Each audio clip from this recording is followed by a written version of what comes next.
a pressão de que o pecado pudesse separar para sempre do amor do Pai. E Jesus exclama em certa altura estas palavras: a minha alma está profundamente triste até à morte. Sim, Jesus viveu por horas essa sensação da depressão. Ele pode compreender o que sente aquela que passa por esse problema. Eis como uma grande escritora cristã descreve este momento de Jesus. Ela diz assim: ao aproximar-se do jardim, os discípulos notaram a mudança que se operara no seu mestre. Nunca antes o tinham visto tão indizivelmente triste e silencioso. À medida que avançava, mais se aprofundava esta estranha tristeza, mas eles não ousavam interrogá-lo quanto à causa da mesma. O seu corpo cambaleava como se estivesse prestes a cair. Cada passo que dava fazia-o com extremo esforço. Gemia alto, como sob a pressão de terrível fardo. Por 2 vezes os companheiros o sustiveram. Caso contrário, teria caído por terra. Não há ninguém que não se comova a pensar neste sofrimento. Jesus olha aos discípulos e diz estas palavras: ficai aqui e velai comigo. O abismo era tão grande, tão negro, tão profundo, que o seu espírito tremeu diante dele. Para escapar a esta agonia, não podia exercer o seu poder divino. Cumpria-lhe sofrer as consequências do pecado do homem. Como homem, estava perante a maior de todas as tentações: abandonar a raça humana ao seu próprio pecado, à morte eterna, ou solidarizar-se com o pecador e permitir que a justiça de Deus, a palavra proferida no Éden, se cumprisse cabalmente e definitivamente. No dia em que dele comerdes, certamente morrerás. Esta sentença não podia ser alterada, porque a palavra que sai da boca de Deus é imutável.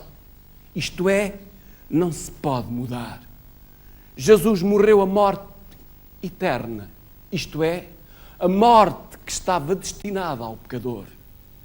Resistiu ao diabo e não pecou. Desta forma, colocou à disposição de todo o ser humano a vida eterna que é dele, porque não pecou. E agora oferece-se como seu substituto. Jesus, o Cristo, o sofredor, sob a justiça divina, viu o que significava de facto a justiça. Até então tinha agido como intercessor por outros. Agora ansiava que alguém intercedesse por ele. Ficai aqui e velai comigo. Quando Jesus sentiu a sua unidade com o Pai interrompida, temeu que na sua natureza humana não fosse capaz de resistir ao conflito com os poderes das trevas. No deserto da tentação e no lago estivera em jogo o destino da raça humana. Jesus saíra então vitorioso. Agora o tentador viera para a derradeira e tremenda luta. Satanás sabia.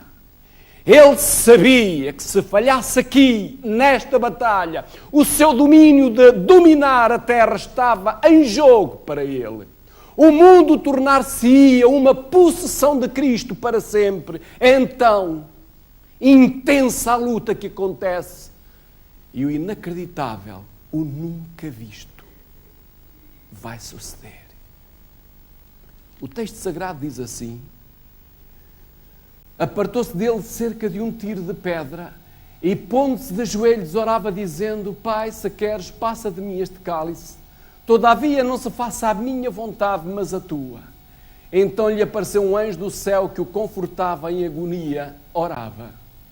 Mais intensamente, o seu suor tornou-se em grandes gotas de sangue que corriam até ao chão. São Lucas, capítulo 22. Jesus não deixou de orar do jardim até ao Gólgota. Perante as falsas acusações ficava em silêncio, mas esta intensidade de oração não parava. No Gólgota, quando escarnecido, maltratado, ainda orava. Por isso chamei este tema do jardim até ao Gólgota, em oração. Foi toda a vida de Jesus. E lá no Gólgota ele diz, pendurado no madeiro, Pai, perdoa-lhes, pois não sabem o que fazem. Não orava só por ele. Ele orava também pelos pecadores. Orava por mim. Jesus lá naquela cruz viu-me e orou por mim e orou por si, querido amigo. Já orou por alguém que lhe fez mal? Jesus orou por aqueles que o maltratavam. Os pecadores como eu maltrataram o meu Senhor.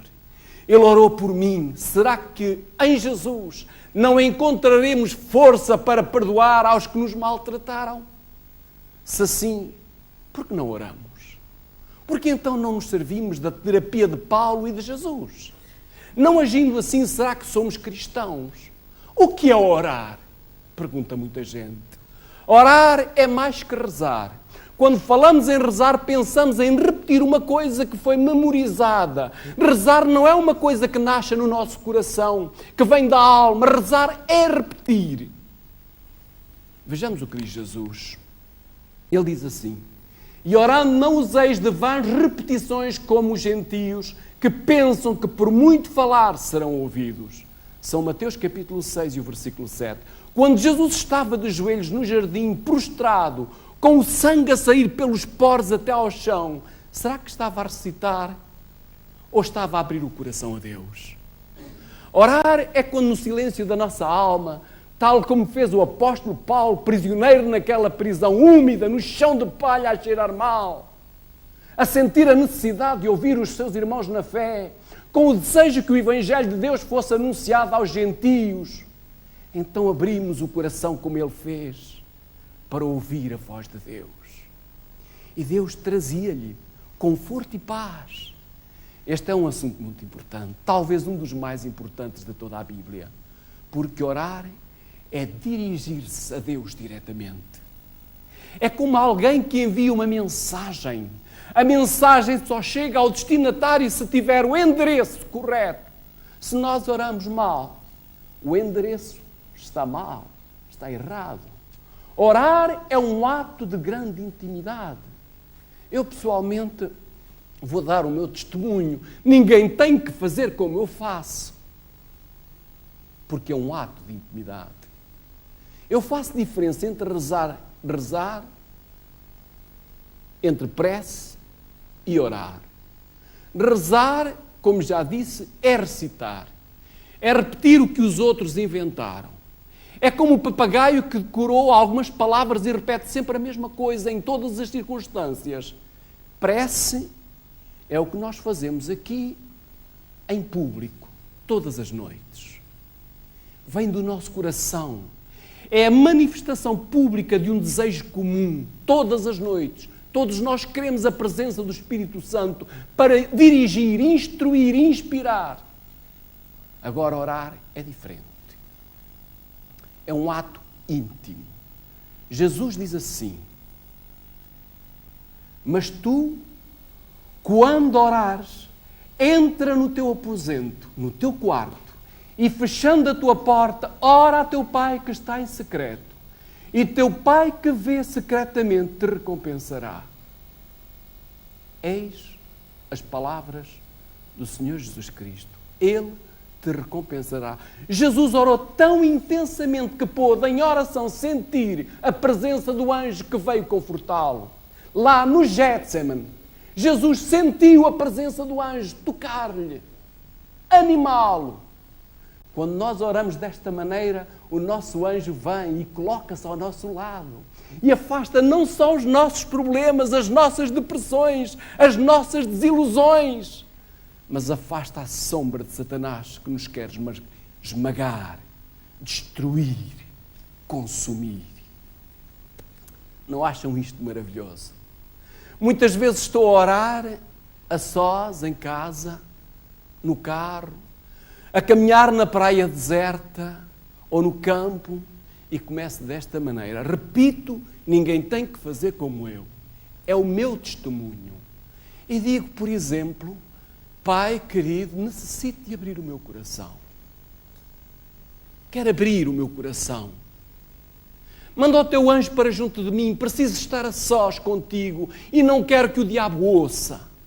Rogo este favor no nome de Jesus. E depois fico em silêncio. Então começo a falar com Deus e dou-lhe louvor pelo seu amor. Agradeço porque Jesus veio a esta terra nascer, viver, morrer e ressuscitar. Porque Jesus está à destra do Pai, como meu sumo sacerdote, e intercede por mim.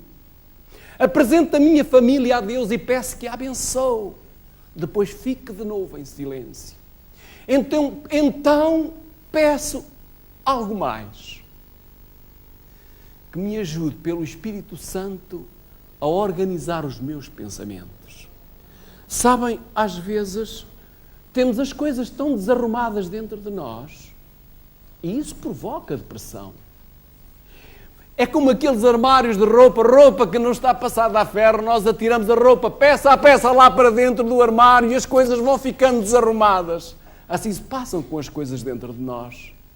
Então eu peço, Senhor, ajuda-me a arrumar as coisas dentro de mim.